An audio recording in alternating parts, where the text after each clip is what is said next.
ဒီနေ့တော့အခုလိုခရစ်စမတ်ကာလမှာကလေးတွေကိုဖမ်းပြီးအယုတ်တွေလှုပ်လေးရှိတဲ့ရိုမန်လို့ခေါ်တဲ့ SCP-4666 အကြောင်းကိုပြောပြပေးသွားပါမယ်။သူကအသက်8နှစ်အောက်ရှိတဲ့ကလေးသူငယ်တွေကိုသာပြစ်မှတ်ထားပြီးတပ်ဖြတ်လေးရှိတာကြောင့်မလို့ကျွန်တော်တို့လိုလူကြီးတွေကတော့စိတ်ပူစရာမလိုပါဘူး။ဒါပေမဲ့ကလေးတွေကခရစ်စမတ်ကာလမှာထူးဆန်းတာတွေ့ပြီးတော့ကြောက်လန့်နေမယ်တခုခုကသူတို့ကိုစောင့်ကြည့်နေတယ်လို့ခံစားခဲ့ရပြီဆိုရင်တော့တင်းရဲ့ကလေးငယ်အတွက်စိုးရိမ်စရာဖြစ်လာပါပြီ။ဘာလို့လဲဆိုတော့ရိုမန်ရဲ့သားကောင်အဖြစ်တင်းကလေးကပြစ်မှတ်ဖြစ်နေပြီမလို့ပါ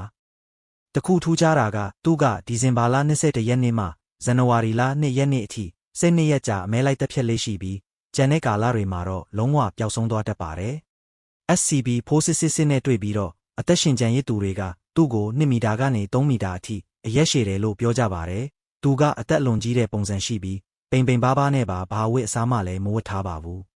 သူကစီးနှင်းတွေအရန်ကြတတ်တဲ့နယ်မြို့လေးတွေမှာပဲအမဲလိုက်လေးရှိတာမလို့ကျွန်တော်တို့အတွက်တော့ပူစရာမလိုပါဘူး။သူကညဘက်တွေမှာကလေးတွေကိုအဝေးတနေရာကနေပြီးချောင်းကြည့်တတ်ပါတယ်။ညဘက်အိပ်ပျော်နေချိန်မှာလည်းပြတင်းပေါက်ကနေလာပြီးကြည့်တတ်တယ်လို့ပြောကြပါတယ်။ကလေးတွေအိပ်ယာပေါ်မှာကြောက်စရာကောင်းတဲ့အယုတ်လေးတစ်ယုတ်ကိုချထားတတ်ပြီးအဲ့ဒီလက်ဆောင်အယုတ်ရတဲ့ကလေးဟာသူ့ရဲ့သားကောင်အဖြစ်ဖမ်းဆီးတပ်ဖြတ်ခံရတော့မှာပါ။သူဟာညဘက်မှာကလေးကိုသူတဲဆောင်လာတဲ့အေယာမအိတ်ကြီးတဲကိုထည့်ပြီးခေါ်သွားတယ်လို့ပြောကြပါတယ်။ SCP-4666 တည်ရှိနေခြင်းအကြောင်းကို1994ခု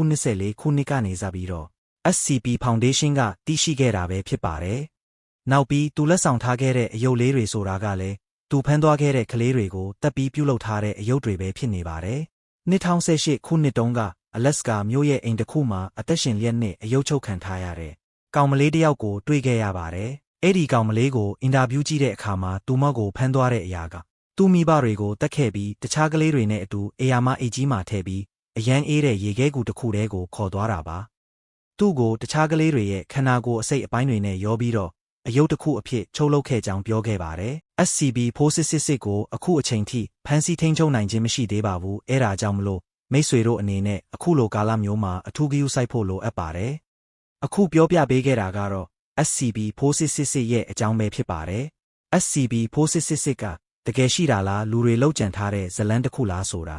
commentမှာပြောပြပေးခဲ့ကြပါဦး။